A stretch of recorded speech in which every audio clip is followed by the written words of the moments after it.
started the fun without me. You're all sick. Every last one of you. We're going to need a bigger gun.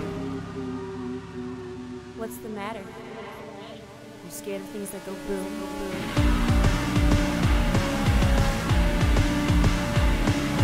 Give me one goddamn reason why I shouldn't blow your goddamn brains all over that goddamn wall. And now here in the glorious year 5, 5th year of Double Feature. Wow, that's important. Is still with us, Michael Kester. Yeah, here I am. And myself, I'm Eric. And this is Double Feature. It still feels so still much double different feature. than last week. Yeah, This week does. Not really. Well, it should because there's movies. That's true. Feels so much different than 2 weeks ago. What was I talking about? Movies. Movies. The Poughkeepsie tapes. And All the Boys Love Mandy Lane. Let's try that again. All the Boys Love Mandy Lane. And then... The Poughkeepsie tapes. There we go. Year 5. Double feature. Year 5. We're going to spoil both of these movies. Yeah, as if that matters. So here's the thing. Okay. Lay it down. You can't really see these movies, can you? No. There's a problem with Year 5. Mm-hmm. We wanted to make the show even more accessible. Yeah. So, because this is just, when we set up the schedule, we get a little slap happy. Yeah. And the shows just start to become jokes. Yep. And usually you can see that by the end of the year. Mm-hmm. But we just thought we'd start off the year that way and just get even worse as the year goes on. So we're starting with a double feature of 2 movies you probably can't see. Yeah, that's true. They're both unreleased. They're both American. And I think one of them is technically released on Region 2 on Blu-ray. I don't know if that matters, regions. I still have never seen a Blu-ray. It doesn't matter. I mean, it matters because there are people who live in Region 2 regions. Sure. Yes. Yeah, right. Although, okay, so All the Boys Love Mandy Lane, no U.S. release. Right. You can buy it off Amazon. You could buy it off the U.S. Amazon in Region 2 Blu-ray. Yeah, and I don't know if that plays on an American player. I don't have that information. It probably doesn't. Yeah, I don't know or care actually about that information. I should, because that's probably how people will see it. Or maybe not. The Poughkeepsie tapes, I don't even know how you see that. I've seen it, and I don't even know how you see that. Yeah, I don't think you see that. You just You just listen to our show? Is that what I think happens? the most anybody's seen of the Poughkeepsie tapes is, I know that around Chicago they had the one sheet with the tapes in some of the theaters, and then it never came out. So you can see the poster for the Poughkeepsie tapes, and I guess that's really all we can ask Try of YouTube. people. Try YouTube. There you go. Search on the internet. Use Google. So if you don't want to get spoiled on those films, you can use the chapters, which, is a feature embedded in the show. Google that as well to figure out how that works. And skip over the movie you haven't seen, or give up trying to find the movie and just listen to us talk about it.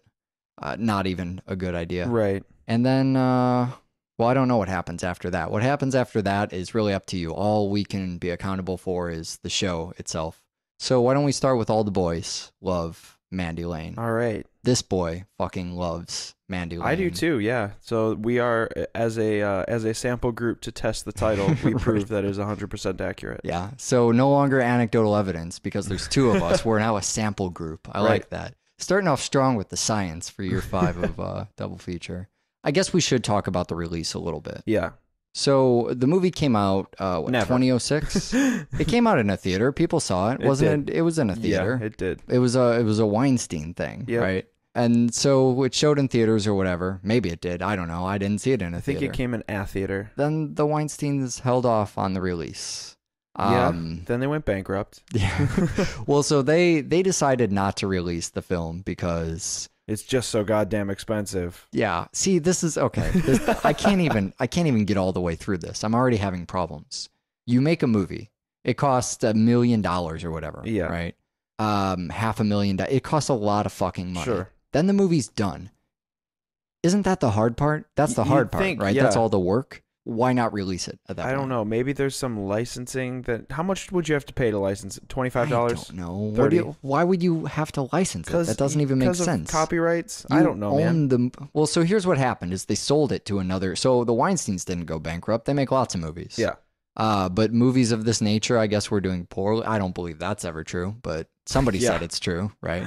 And they said, fuck this movie. We're going to sell it to another company. So they must have assumed that this other studio, this other publisher, is selling it to them would net them more profit than trying to promote it. Uh-huh. That way they don't have to put their money in advertising. This is speaking hypothetically. I have no idea what I'm talking about. Well, but still, what we can definitely say is at this point, they made the better financial move. You think so? It hasn't been released. Well, yeah, I guess that's true. Well, they could have put it out, and maybe it would have been a cult DVD hit. We'll never know. Or someday in the distant or perhaps not so distant future, we'll know. But maybe we won't.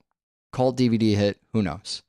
Instead, they sell it to this other studio. That studio goes bankrupt, and now it sits on a shelf. This happens a lot, actually. Yeah. I mean, not to most movies or anything, but this is not the first time I've heard, oh, want to see this movie? Right. Can't. We sold it to a studio, and now no one can find it. Yeah. Somehow it got released on a Blu-ray. I don't know what happened. I'm not sure how it trickled through there. Probably a different distributor since it's a different country. It's just so maddening to me because the movie's already made. Well, and the movie's so fucking good. But even if it's not good, you put it on iTunes and you charge 50 cents for it. Can and we you go make back some to money. that South Park thing from last season? Put it on. If it's so good that everybody needs to see it, just put it up on the internet for free and let everybody download it. Well, there may be an ulterior motive to, make money here. Yeah.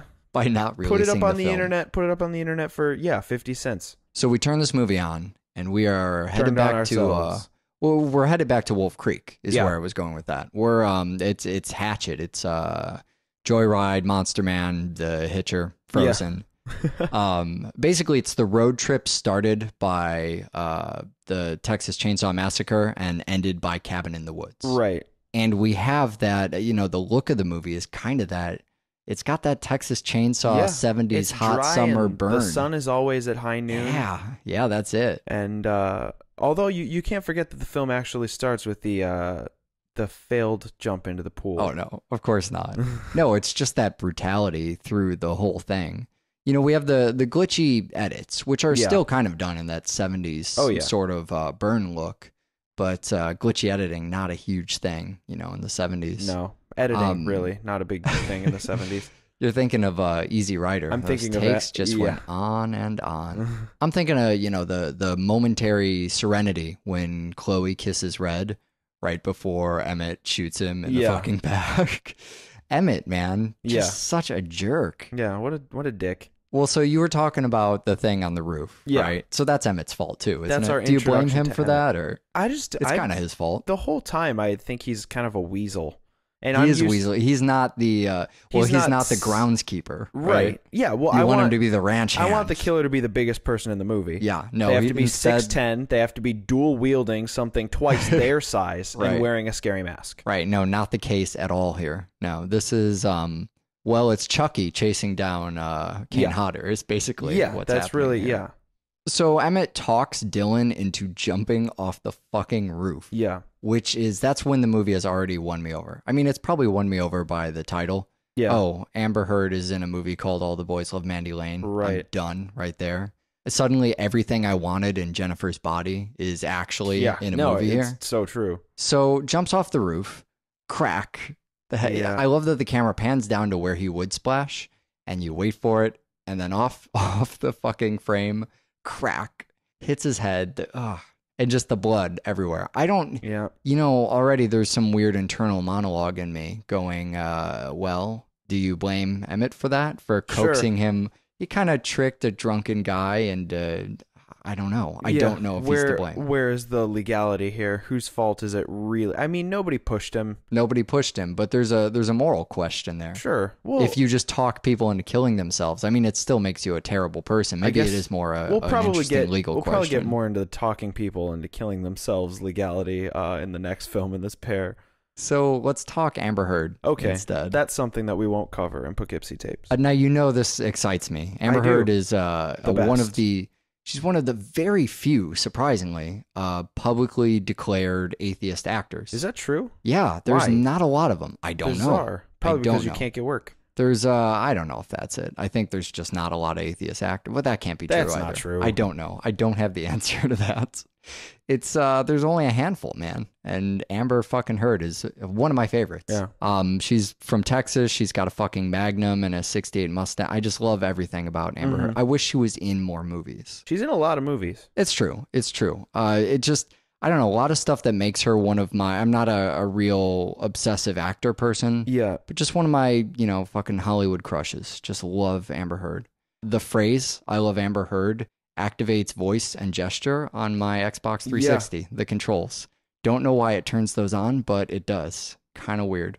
So as the titular character, she kind of has to, she's got to carry the thing. Well, right? yeah, and you'd think that she wouldn't. You'd think that she would fall by the wayside as kind of the unattainable pedestal character. Well, that's the thing that sucks, right? Is you go into this movie and already you're fucking swinging a giant club. Yeah. You're saying, not only does my movie have to impress the audience, but if you don't love Mandy Lane, Right. then you cry bullshit immediately. Well, the thing that the film boasts and then goes on to even supersede itself is that not only do all the boys love Mandy Lane, but 50% of the girls right. love Mandy Lane. Yeah, that's about right.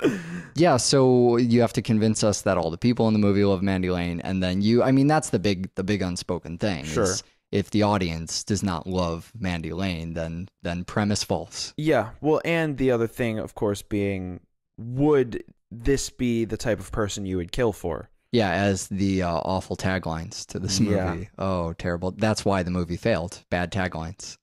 I don't think the movie even failed. I think it made more money than it took to make just at the box office. That's probably I'm still untrue. just giant. I feel like that has giant to be untrue. red tape But question who marks. knows? I don't understand. So Mandy, the girl everyone would kill for, and in a movie about peer pressure. I mean, Yeah. it's a perfect fucking character for that. Through the whole thing, I mean, we start obviously with that Emmett scene, but and that's probably the best example of peer pressure in the whole fucking movie is just pressuring someone to jump off a roof to impress a girl. Mm-hmm. That is the capsule sentence of everything this movie is right Yeah. there. It's such a, I mean, of the pointed intro scenes, it's just a fucking period at the end. It's an exclamation point at the end of here's what our movie is. Peer pressure for Mandy Lane, jump off the roof, you die. But you have this whole systematic, truth or dare is the game that becomes central to so many of these in a, cabin at the lake house, whatever kind of movie. It's what Right. teenagers do, Yeah. when they don't have, well, I guess they have alcohol. Sure. They don't have anything but alcohol. You sit Sure. around, there's nothing there. You've already There's gone no skinny old-timey dipping. porn for Crispin Glover to giggle at. Right, so you just do truth or dare. But this isn't truth or dare like Amityville 5. They were doing the same thing there. I God. guess you're remodeling your home. Uh-huh. That was the remodeling the home one, right? I believe so. It was We're gonna remodeling flip the home in houses or Amityville. whatever the fuck happened in that. That's the most obscure reference we've ever made, Amityville 5. But the peer pressure isn't all truth or dare stuff. It's, they're demeaning Chloe over her fucking pubes. Yeah, and and then the other girl is apparently fat. Yeah, right. They give her shit all the time about being fat. That poor girl. Nobody really gets to come out and be, other than Mandy Lane, Yeah, right. everybody's got a fatal flaw. Sure. And by fatal, I mean socially fatal. Right. We have small penis, apparently overweight, apparently hairy pubes. Oh, God. Just the stoner. Birdie tries to get with Mandy, and it's Yeah. not working out so Oh, my well, so God. he gets some rejection, too. That was so bad. Chloe- His I'm not like that. I'm different. Right. Can I right. kiss you? Well, yeah, he didn't try Harder. very. He tried as hard as his little football brain could try. Yeah. I guess he tried plenty hard. He was also rejected. Yeah. Perhaps even harder. Mandy, though, is pressured by Chloe in the scene where Chloe tries to get her to take the pills, or I guess Yeah. gets her to take the pills. But that's, it says nothing about her character. Sure. It just really incapacitates her for a few moments longer before any of the killing can be, attributed to her. Right. Well, and you mentioned speaks to her character, and I would venture that the reason that Mandy Lane is such a successful everybody loves character Yeah. is that she doesn't have a definitive personality. She has just enough of a character skeleton Sure. for you to feel like she's a human being, but not enough for anything she does to be something that you directly agree or disagree with. Right. I'm can reminded back fill to in the Mean blanks. Girls, right? Yeah.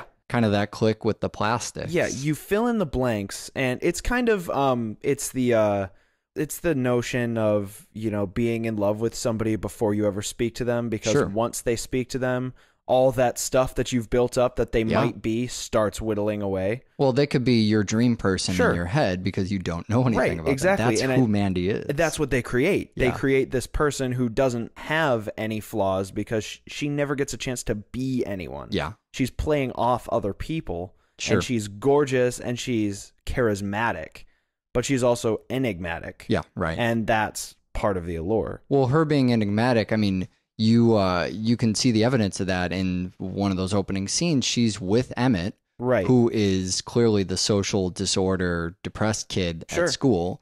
It looks like they probably spend a lot of time hanging out by themselves, being really sad and lonely, Mm-hmm. and, like a codependency situation.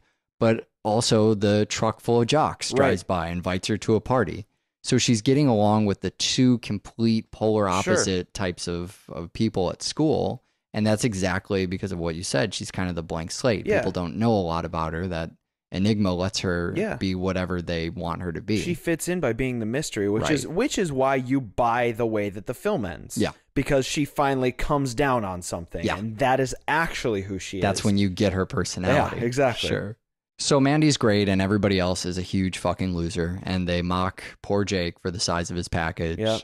And then, he goes out with Marlon. Marlon has such bad luck. Yeah. Aside from everybody thinking she's fat when she's gorgeous, Jake won't go down on Marlon, and so fuck Jake, actually. Don't say poor kid, Jake. Yeah, no, fuck Jake. And then she gets this shotgun pushed in her mouth until she bleeds. Yeah. Pushed so far back into her throat, she starts to cough up blood. And it rips her jaw open. Well, that's the great thing. That's a terrible, wonderful thing, is that as the camera pans up and kind of playfully lingers around the trigger, you're thinking, oh, at any moment, they're going to bust her head open. Yeah. I wonder if we'll see that.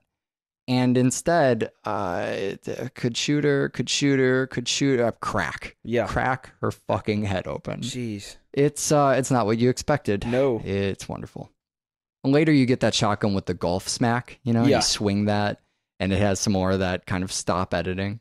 It's sort of a slasher who's using a gun in the way we always decry slashers using guns. Right. Well, but the thing is you don't start firing the gun until a little later. Although firing the gun is still that's a pussy move. Well, after you've used the gun as a blunt force weapon, I mean, I think that's fine. I don't know. Weasley kid shooting people really doesn't stand out. Yeah, you're not giving this kid any points. Just the kid. Love the movie. I mean, Sure. I'm not supposed to like the kid. No, the kid's not a at all. fucking No, fuck him. dork. He's not even the best slasher in the movie. Oh, yeah. He's not even the best slasher. But using the gun as a blunt force weapon. I love that. That's ballsy. great. That's Yeah. great. So back to Mandy then. Sorry to spend any time on Weasel Kid. Back to Mandy. When do you suspect her? I suspect Mandy when all the boys love Mandy Lane. Yeah. It's the I suspect you go to the Mandy movie when and you're all wondering. the boys love Mandy Lane, and then it's solidified when the kid jumps off the roof and dies, and she looks up at Emmett, and Emmett looks confused, and Mandy looks disappointed. Oh. She gives him a disappointed, really? That's what you've got? Look. Yeah, see, that was... instead of a abhorrent, you just killed that kid. Yeah, it's right. Really? Come on now. Well, I don't know what to make of the movie the first time I saw it when that happened.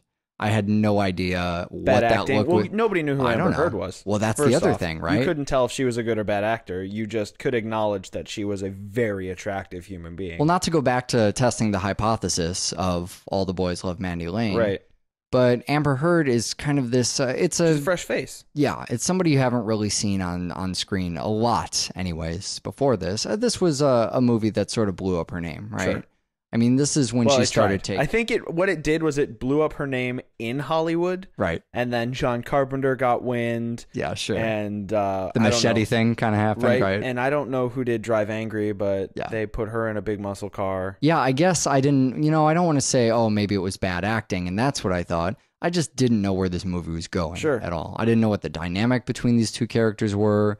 Maybe she knows that he's a schizo and he does this all the time. Right. And she was... oh man, I thought we were over this. I don't know what's going on. For me, it was probably when we first see the thing that happens to Garth, right? And they're alone, and that look that she kind of, just her demeanor when no one else is around. Right. When we see her with Garth, it's the first time she's not putting on a show for anyone. Every other time, she's acting You know, she's with or in the vicinity of other people, so she has to put up that facade Sure. so that no one knows. When she's alone with Garth, everybody's out of the house. Garth is laying there, you know, dying. And now she's looking around, and you can sort of tell just by the way she carries herself. Mm-hmm. This is a weird, different Sure. Mandy. She doesn't even say anything. You just sort of know something else is going on. There is a reveal scene shortly after, if you're only suspect at that point. It's the scene with where the score gets really weird. Yeah. It sounds like the instruments from a Nine Inch Nails song. Yeah. You know, every day is exactly the same or something. The porpoise one. Yeah, it's weird how, I mean, it sounds just like those instruments, that instrumentation. It's really strange. Good job. First show of the year. And then you just start getting the details left and right. It just starts explaining to you, you know, peeling away that enigma. Now we know who Amber's character is. Now we know who kind of the real Mandy Lane is. Right. Or at least who Mandy Lane is playing across from Emmett. Sure. It could just be another facade. I don't know. I mean, I guess it kind of is. It is she's at least one facet. Right. Well, the suicide pact. So they talk about suicide, and the way they talk about it seems so realistic. It's an interesting treatment of that. It kind of reminds me back when we did the Gus Van Sant movie, Elephant. Yeah. And the way the kids talked about suicide or about killing in that movie. And just the kind of blasé uncertainty, almost, I mean, it's blasé, but it's also a little bit vulnerable, kind of fearful. Yeah. Hey, we've never committed suicide before. How do you do this? I guess we take these pills. You shoot me in the heart. You know, make sure you shoot me a couple times because sometimes it doesn't always work out. Yeah. But I love that we go back to Garth for just long enough to see Mandy snap back into it, Sure. back into the role, to get that kind of, just so I guess we can appreciate the comparison between Mandy putting on a show, Right. at least Mandy putting on a show for Garth or putting it on. I mean, by then the jig's up with Emmett. Yeah. You know, Emmett knows that she's not so into the suicide part of the suicide pact, more just the part where he dies. Sure. And then Mandy becomes basically the person who's talking someone else Yeah. into killing themselves. I mean, she just gets off on manipulation. Right. That's her thing. Yeah. So anytime she can turn the tables on anybody, that's going to be the out. And that's why the suicide pact goes the way it does. But the thing is you know he's never going to kill her. Yeah, right. And well, she because knows he's obsessed. that. And Because that's all the boys love safety. Mandy That's- Lane, right? Yeah, that's her safety. She lives in this bubble that no one is ever going to do anything to her. Everybody wants to make her happy. I guess that's not that much different than the other movie, is it? Jesus, fuck. We found ourselves in a segue, so we might as well talk about the Poughkeepsie tapes. You know, the crappy quality of watching the internet stream or whatever of this movie kind of adds to the found footage effect. Yeah, it's man, is it gritty. Yeah. It's basement. It very much seems like it was found in a closet on a VHS tape. Right. You know, it's fucked. weird because as found footage has become more and more of a genre, this is what, the 10th one of these fucking movies we've done. Yeah. The kind of Cloverfield, REC. I mean, Blair Witch. You know, yeah, well, so Cannibal Holocaust happened and Blair Witch happened. Yeah. And we kind of talked about these just now in this reverse order, but they lead up to movies like Cloverfield And or Paranormal like, Activity. right. They get not necessarily bigger budget, but more mainstream. Well, they not only do they. I mean, wanna think say about they- Paranormal Activity, right? It's a fucking blockbuster. But the budget was not big. tiny The budget was tiny budget absolutely blockbuster minuscule, film. But yeah. And the thing about found footage films and documentary style films like this is the one thing that I think Poughkeepsie Tapes does the best of all of them. Mm. And it's the infusion of reality in a medium that you're predisposed to know ain't happening. Right. You know what I mean? Yeah, You go into movies, Cloverfield right? and you can be as scared as you've ever fucking been in a movie in your life. Right. In a movie. Yeah. You know that you're not going to walk out of that theater and the monster didn't actually destroy New York. Sure. You look at the horizon and imagine the monster destroying that right. horizon. And it's terrifying. Sure. The Poughkeepsie Tapes manages to shatter the barrier of reality and film by being completely ambiguous where the line is drawn. Sure. We did The Fourth Kind. Yeah. Where it was all dramatization another found versus footage kind of found thing. footage, and It stays in and out of character really well. I think it's one of the more terrifying movies I've seen. I guess that's it's less found footage and more documentary. Sure. But it does the same thing. It goes, well, we know we're assembling a film. Yeah. Let's try and make it look like a documentary rather than look like found footage. And it becomes, Poughkeepsie Tapes just becomes a straight documentary. And it's arguable that it's a documentary about itself and not about this killer. It just so happens that they never address that it's a film. Right.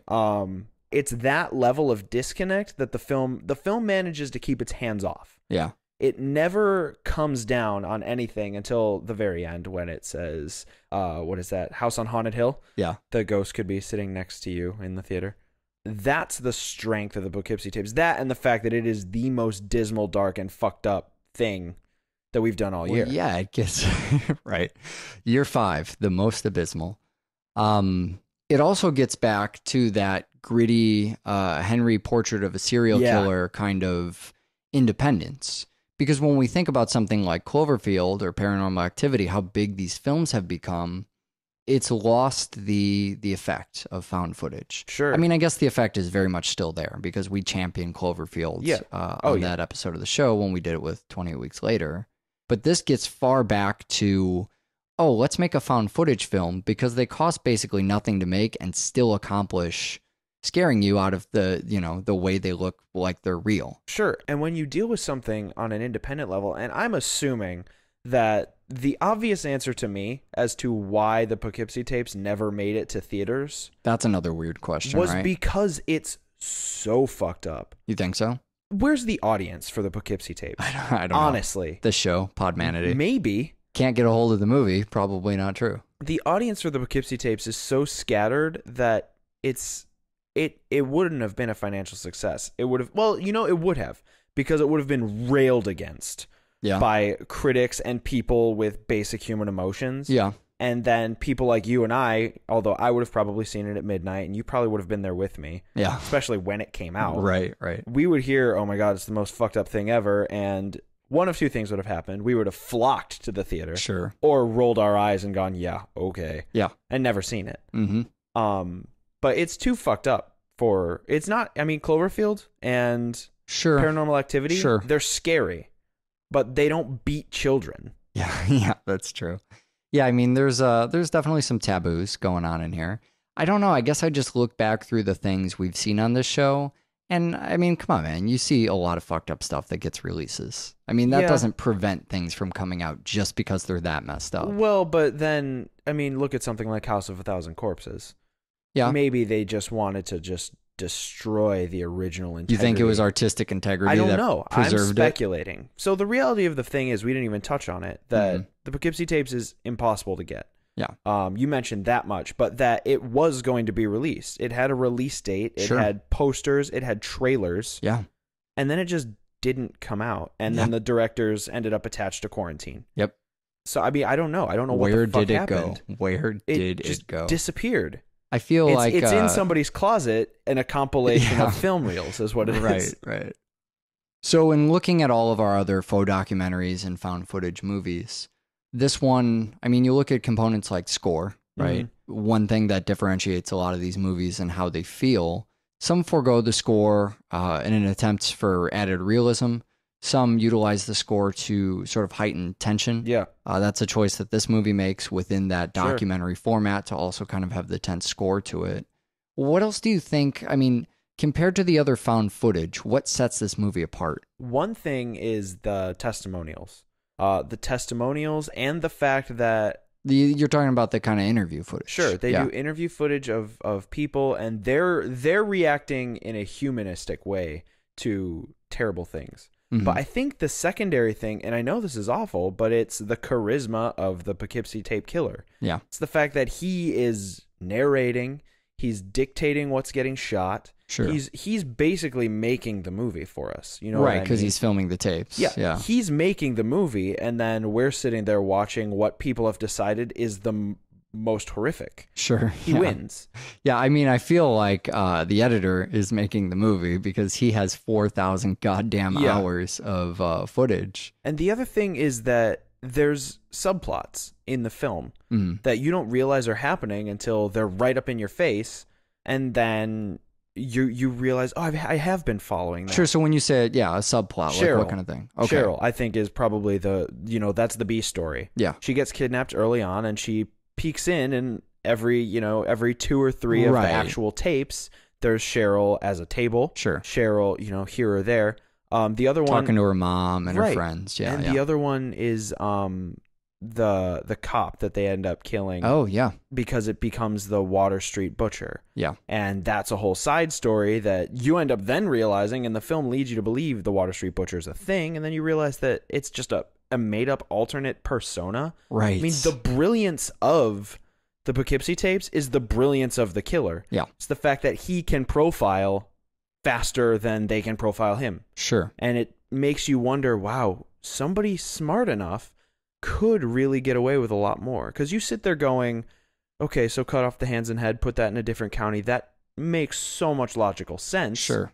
And you start thinking, not that you would, but that someone just like you could easily get away with it. Yeah, right. That this killer, I mean, you visit that very frequently when you're talking about profiling, that maybe the killer's a step ahead. Yeah. Because in order for the killer to be a step ahead, they have to know a little about profiling to throw the cops off the trail. But now you get someone who is a movie audience like you or I, who's a person who watches these movies and goes, well, what if the killer did this or did this or did this? And so the audience a lot of times is one-upping the killer who's one-upping the detectives. Right. But here you have, that's this guy's MO, really, is that, oh, I know profiling, I can throw you off the trail, I'm giving you that, or he's just such a fucking lunatic that he has no consistent thread throughout his killings. Right. Which I think a lot of the people Foe interviewed here would say that's impossible, that everybody has some kind of sociological makeup, I guess. Right. That, Absolutely. Strings together some kind of something that would, I mean, because otherwise you don't know. It's a compulsion. It's just, I mean, it's the kind of thing where when you make dinner, it doesn't matter what you're making, you get the plate out first. Yeah, sure. That kind of knee-jerk reaction to doing something becomes a tell. It's a gambling. It's like boxing. Yeah. This guy doesn't have it. Yeah, so it's the killer and it's the footage that's happening within another narrative. I mean, so we're talking a lot about found footage being his footage, but the movie is actually that documentary format, and then, using his footage to go along. I think that differentiates it a lot from the other, interview movies or found footage movies. We're basically seeing the interviews kind of, talking about the editing process. It's talking about assembling this narrative for us. I guess the scene that stands out for me thinking about how this was constructed was that guy in the beginning saying he had to go through all this footage and his wife saw a half hour of one of the tapes and it really fucked her up. Her for a year. Yeah, and then there was the thing about balloons, right? Yeah.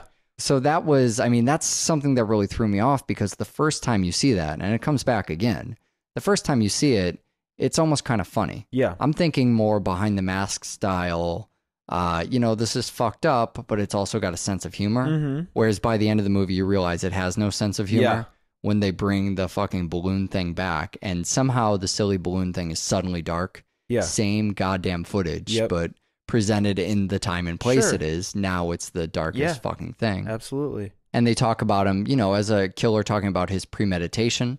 It's one of the things that makes you think, well, maybe he's not a lunatic with no pattern. Maybe he's, operating on a level 10 steps above everyone else. Because they point out he has an excuse for having a camera with him.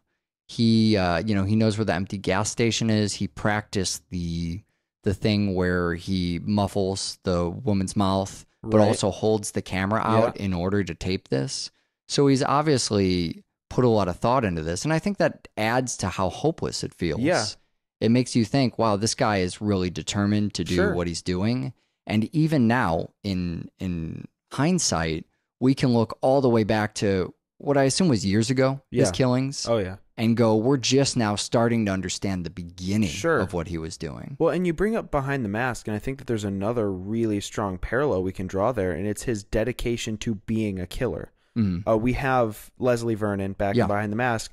He's decided that's what he's going to be. He's going to assume this role it's almost an archetypical, I am the evil. Right. I see what you're saying. And we have this guy whose dedication to being this sort of malevolent figure to the normal society is driving him to maintain, a grandiose slaughterfest that he still it can't get stopped. Sure. Because if he gets stopped, who's going to do it? Yeah. And he's the best, and he knows that no one can catch him, and he's the finest, and it's driving him to become this sort of, it's the most realistic slasher we've ever seen. Yeah.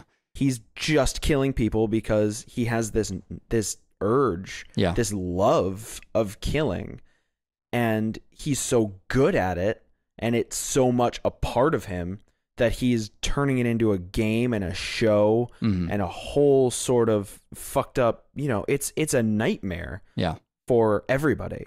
Yeah, you're right. They do touch on that too. They talk about it kind of in brevity because I don't think they want to stroke the guy's ego too much. Right.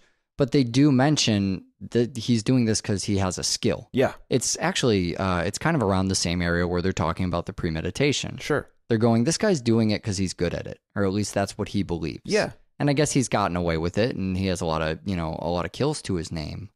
But even later, when James Foley is wrongly accused and killed, the one guy talks about how the slasher has killed someone using the justice system.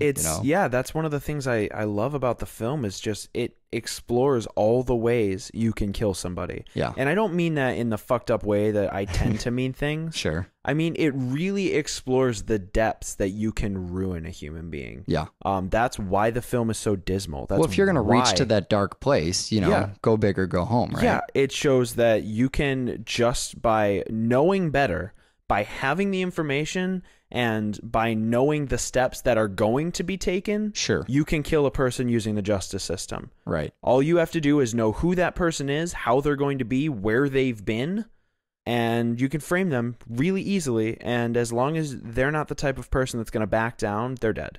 Yeah, right. Same with Cheryl. Sure. That's just destroying somebody from the inside out. Sure. She was dead a year, 2 years after she was kidnapped. Right. The woman who came back from the house was not Cheryl, arguably. Yeah. And then she kills herself. And that was, as far as I'm concerned, that was him doing it. I mean, so that's a death through suicide. It's just this. It's the same kind of thing the other guy pointed out through the justice system. Yeah. And trying to attribute that. I mean, if you're going to follow the idea of this guy is killing people through a bunch of different ways, and isn't he a clever killer? Look how he's kind of mastered what he considers an art form.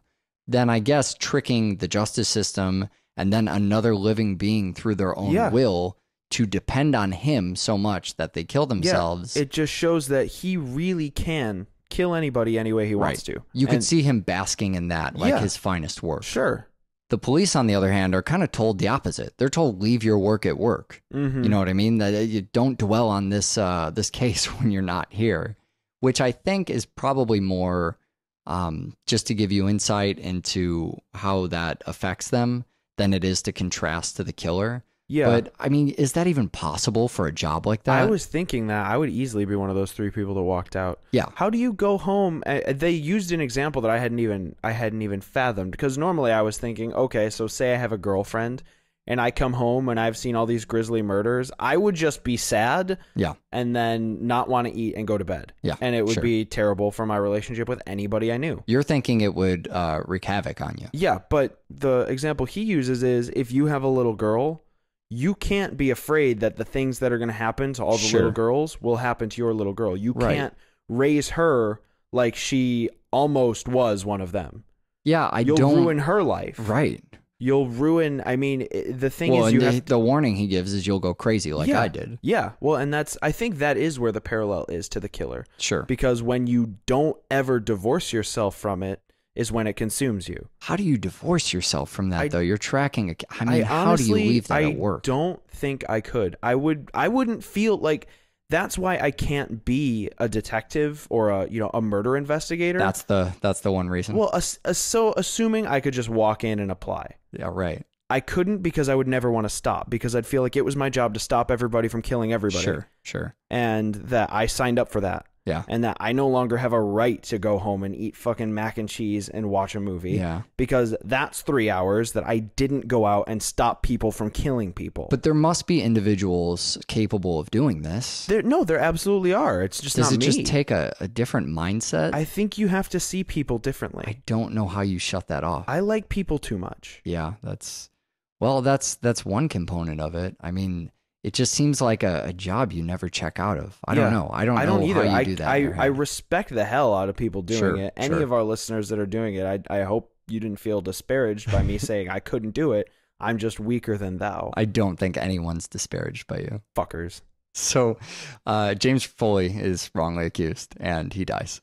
And that's terrible and bleak. And, everyone thinks he did it, including his own son, which makes it even fucking worse. And that's about when they bring back the silly balloon thing. Yeah. But then 9/11 happens. Then 9/11. Yeah, so it's almost funny to think of it now and go, and then 9/11. But he's found innocent, 9/11 happens, and his story gets pushed to the 6th page. Right, like Groucho to Elvis. The proverbial 6th page, right? And I'm wondering, is the movie now using 9/11 to make a point? I mean, why invoke it at all? What are they doing here? Okay, so I was trying to figure that out. And I think that there's two possible ways. One is just, fortunately, for the killer, for whatever, that just happened, and that's just a sad state of affairs. Sure. Otherwise, I don't know if maybe they were trying to attribute the fact that the killer knew that 9/11 was going to happen. But the thing I don't think that's the case. They can't. I thought that, and this is just me for any no bad ideas in brainstorming. Is that what's going on and here? I realized that he would have had no way to decide when the trial would have ended. Okay, good. I'm glad that's what this proves. It had nothing to do with him he had no connection to 9/11. Completely innocent from 9/11. Although inside job. That is total bullshit. Good. I'm glad we somehow snuck a jab at 9/11 conspiracy theories here. No, but you're right. I mean, it's probably just the movie picking out a world event that's going, wow, that was a terrible coincidence that happened here. It kind of shows how long this has been going on. And it moves us into the final parts of the documentary, which are, I mean, we're interviewing Cheryl. We've built her up as kind of a surprise climax to the film. If things weren't getting fucking heavy enough, this has become surprise, really heavy film. And then, you interview her and she gets 1 point across. Yeah. Which is that she cannot do 2 points. She's missing an arm. Okay, that's almost a scare shot for me. Yeah, when she scratches her head with her wrist. Oh God. But they're saying this whole time, oh, she can't live without the torture or whatever. Right. Even when they're asking her questions, every response is, I don't know how to. Basically, I don't know how to answer this question in a way that will please you. Yeah, it's I don't know what you want me to say.